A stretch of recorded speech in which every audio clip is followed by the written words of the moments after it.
আসসালামু আলাইকুম, স্বাগতম ওয়ার্ল্ড 26 সংবাদে। আমি মোহাম্মদ জুবাইর রাহান আজকের সব আন্তর্জাতিক খবর নিয়ে হাজির হয়েছি। শুরুতে জানিয়ে দিব সংবাদ শিরোনাম, তারপর বিস্তারিত। হঠাৎ কেন আকাশসীমা বন্ধ করল ইরান?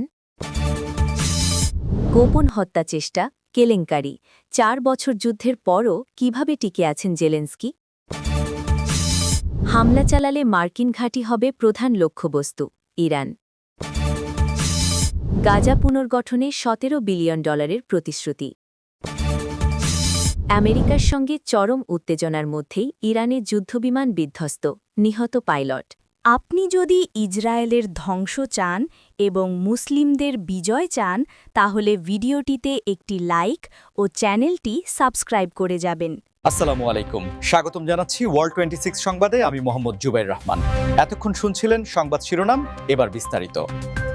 হঠাৎ কেন আকাশসীমা বন্ধ করল ইরান, এই বিষয়টি নিয়ে বর্তমানে আন্তর্জাতিক অঙ্গনে ব্যাপক আলোচনা চলছে এবং আপনারা যারা নিয়মিত বিশ্ব খবরের খোঁজখবর রাখেন তারা নিশ্চয়ই খেয়াল করেছেন যে এই ধরনের সিদ্ধান্ত সাধারণত কোনো দেশের জাতীয় নিরাপত্তার সর্বোচ্চ সতর্কতা হিসেবে নেওয়া হয়ে থাকে, কারণ একটি দেশের আকাশসীমা দিয়ে প্রতিদিন শত শত বাণিজ্যিক বিমান চলাচল করে, যা বিশ্ব অর্থনীতির একটি বিশাল অংশ জুড়ে রয়েছে।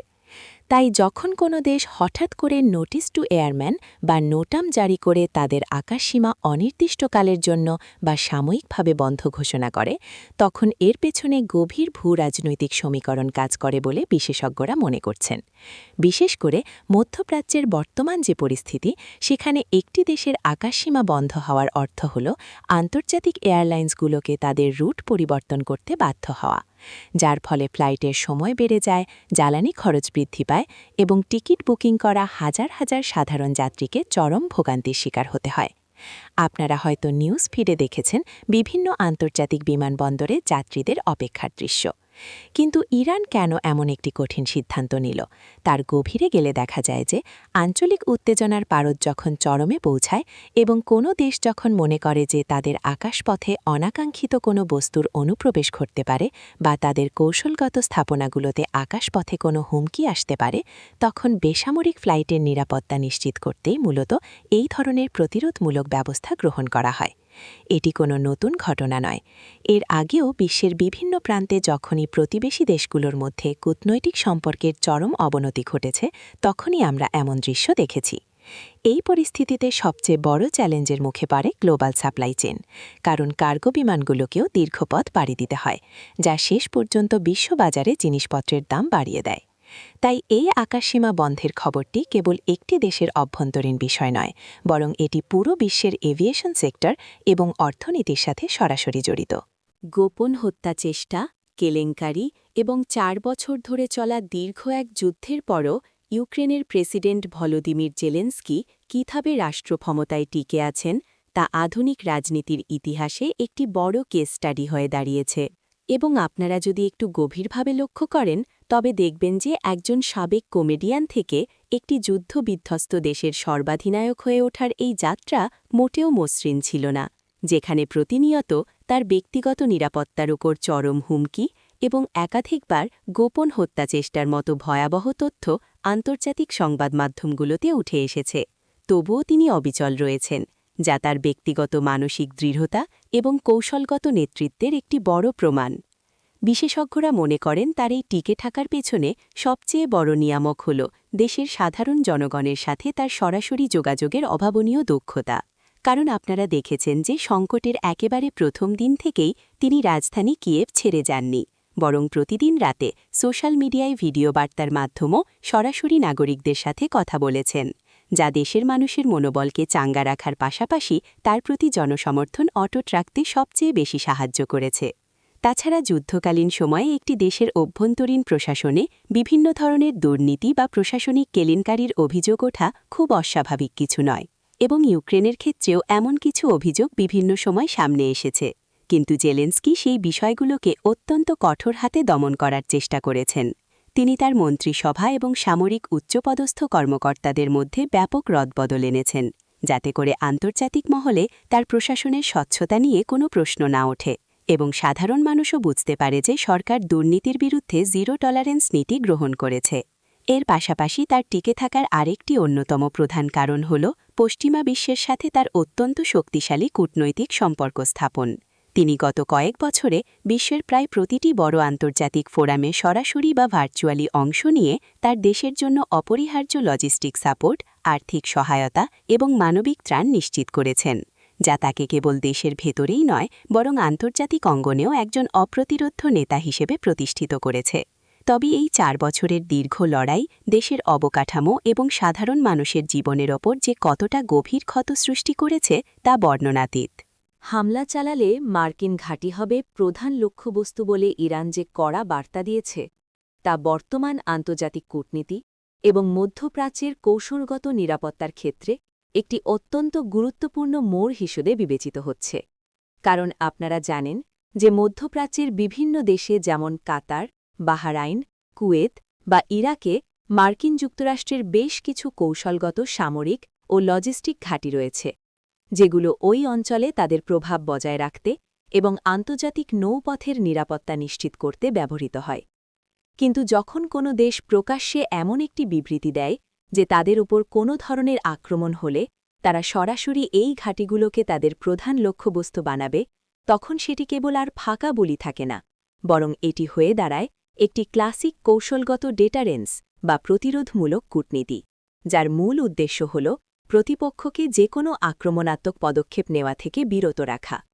এই ধরনের বিবৃতির ফলে পুরো অঞ্চলের দেশগুলোর মধ্যে একটি চরম উদ্বেগের সৃষ্টি হয়, কারণ এই ঘাঁটিগুলো যেসব দেশে অবস্থিত সেই হোস্ট কান্ট্রি বা আয়োজক দেশগুলো অনাকাঙ্ক্ষিতভাবে একটি বড় সংঘাতের মধ্যে জড়িয়ে পড়ার ঝুঁকিতে পড়ে যায়। আপনারা যদি গ্লোবাল মার্কেট বা বিশ্ব অর্থনীতির দিকে তাকান, তবে দেখবেন এই ধরনের উত্তেজনামূলক খবরের সরাসরি প্রভাব পড়ে আন্তর্জাতিক তেলের বাজারে, কারণ পারস্য উপসাগর এবং হরমুজ প্রণালী দিয়ে বিশ্বের জ্বালানি তেলের একটি বিশাল অংশ পরিবাহিত হয়, এবং সেখানে সামান্যতম অস্থিতিশীলতা বিশ্বব্যাপী জ্বালানির দাম বাড়িয়ে দিতে পারে, যা সাধারণ মানুষের দৈনন্দিন জীবনযাত্রার ব্যয় বহুগুণ বৃদ্ধি করে। বিশ্লেষকরা মনে করেন ইরানের এই কঠোর অবস্থানের পেছনে তাদের নিজস্ব উন্নত সামরিক প্রযুক্তি, বিশেষ করে তাদের নিজস্ব প্রযুক্তিতে তৈরি ড্রোন এবং ব্যালিস্টিক মিসাইল কর্মসূচির প্রতি তাদের আত্মবিশ্বাস কাজ করছে। অন্যদিকে আমেরিকাও তাদের এই ঘাঁটিগুলোর নিরাপত্তা নিশ্চিত করতে অত্যাধুনিক আকাশ প্রতিরক্ষা ব্যবস্থা যেমন প্যাট্রিয়ট মিসাইল সিস্টেম মোতায়েন করে রেখেছে, যার ফলে পরিস্থিতি এমন একটি পর্যায়ে পৌঁছেছে যাকে আন্তর্জাতিক সম্পর্কের ভাষায় ব্যালেন্স অফ টেরর বা আতঙ্কের ভারসাম্য বলা যেতে পারে, যেখানে কোনো পক্ষই হয়তো সরাসরি যুদ্ধে জড়াতে চায় না, কিন্তু নিজেদের অবস্থান শক্ত প্রমাণ করতে এই ধরনের কড়া বিবৃতি প্রদান করে। গাজা পুনর্গঠনের $17 বিলিয়ন প্রতিশ্রুতির যে খবরটি সামনে এসেছে তা একটি দীর্ঘস্থায়ী মানবিক সংকটের পর নতুন করে আশার আলো দেখাচ্ছে, এবং আপনারা যারা দিনের পর দিন সেখানকার বিপর্যস্ত অবকাঠামো, ভেঙে পড়া হাসপাতাল, ধ্বংস হয়ে যাওয়া স্কুল এবং আশ্রয়হীন সাধারণ মানুষের মানবেতর জীবনযাপনের দৃশ্যগুলো দেখেছেন, তারা নিশ্চয়ই বুঝতে পারছেন যে এই বিশাল অঙ্কের অর্থের প্রতিশ্রুতি সেখানকার মানুষের জন্য কতটা জরুরি।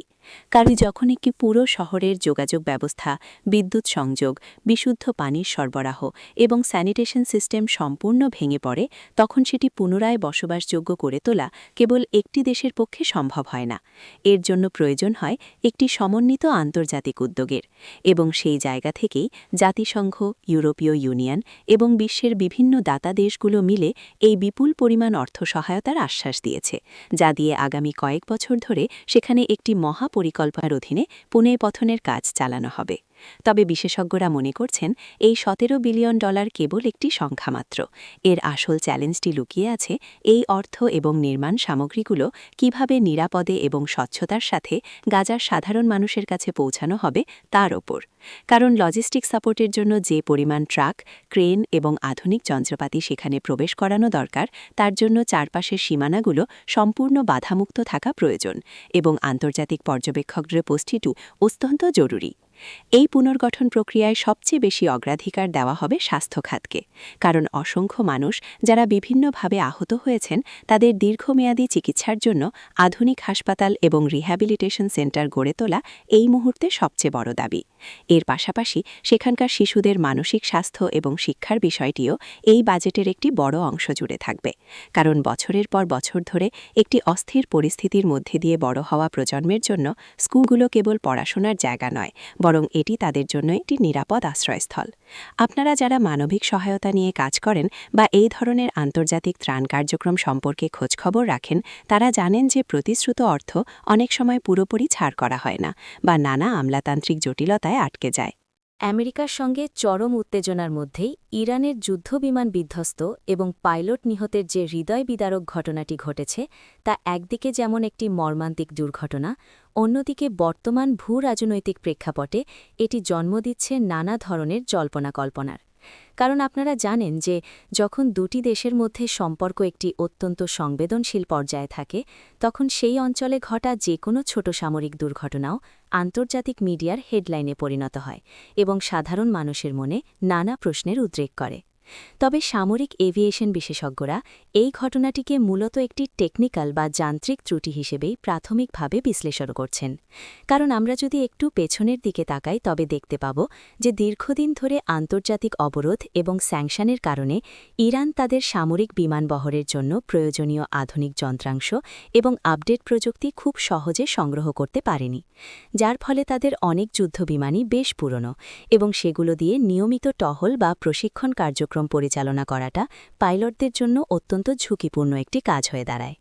এই নির্দিষ্ট দুর্ঘটনার ক্ষেত্রেও হয়তো কোনো রুটিন ট্রেনিং মিশন বা নিয়মিত টহলের সময় ইঞ্জিন ফেলিয়ার বা অন্য কোনো যান্ত্রিক ত্রুটির কারণেই বিমানটি নিয়ন্ত্রণ হারিয়ে বিধ্বস্ত হয়েছে এবং যিনি পাইলট ছিলেন তিনি হয়তো শেষ মুহূর্ত পর্যন্ত বিমানটিকে জনবসতিপূর্ণ এলাকা থেকে দূরে সরিয়ে নিয়ে যাওয়ার চেষ্টা করেছিলেন, যাতে সাধারণ মানুষের কোনো ক্ষতি না হয়। সামরিক বাহিনীতে এই ধরনের ঘটনাগুলো অত্যন্ত সতর্কতার সাথে তদন্ত করা হয় এবং ফ্লাইট ডেটা রেকর্ডার বা ব্ল্যাক বক্স উদ্ধারের মাধ্যমে প্রকৃত কারণটি জানার চেষ্টা করা হয়। তবে এই খবরটি এমন একটি সময়ে এসেছে যখন পুরো অঞ্চলের আকাশ প্রতিরক্ষা ব্যবস্থা সর্বোচ্চ সতর্কাবস্থায় রয়েছে, যার ফলে গুজব ছড়ানোর একটি বড় সুযোগ তৈরি হয়। সোশ্যাল মিডিয়ায় অনেক সময়ই এই ধরনের ঘটনাকে কোনো আক্রমণ বা অন্তর্ঘাতমূলক কাজ হিসেবে প্রচার করার চেষ্টা করা হয়, কিন্তু একজন দায়িত্বশীল নিউজ ক্রিয়েটর হিসেবে আমি আপনাদের বলবো যে আনুষ্ঠানিক এবং নিরপেক্ষ তদন্ত প্রতিবেদন আসার আগে কোনো ধরনের ভিত্তিহীন তত্ত্বে বিশ্বাস করা উচিত নয়। এই দুর্ঘটনায় নিহত পাইলট এবং তার শোক সন্তপ্ত পরিবারের প্রতি আমরা গভীর সমবেদনা জানাচ্ছি, কারণ বৈশ্বিক রাজনীতির হিসাব নিকাশের বাইরে গিয়ে দেখলে প্রতিটি সামরিক সদস্যের জীবনের মূল্য অনেক এবং তাদের হারানো একটি দেশের জন্য অপূরণীয় ক্ষতি। এভিয়েশন সেক্টরের এই ধরনের নিরাপত্তা ঝুঁকি এবং স্যাংশনের প্রভাব নিয়ে আপনাদের কোনো মতামত থাকলে অবশ্যই আমাদের সাথে কমেন্ট বক্সে শেয়ার করবেন এবং এই ধরনের সংবেদনশীল খবরগুলো যাতে আপনারা সঠিক দৃষ্টিভঙ্গি থেকে বুঝতে পারেন তার জন্যই আমাদের এই বিস্তারিত আয়োজন।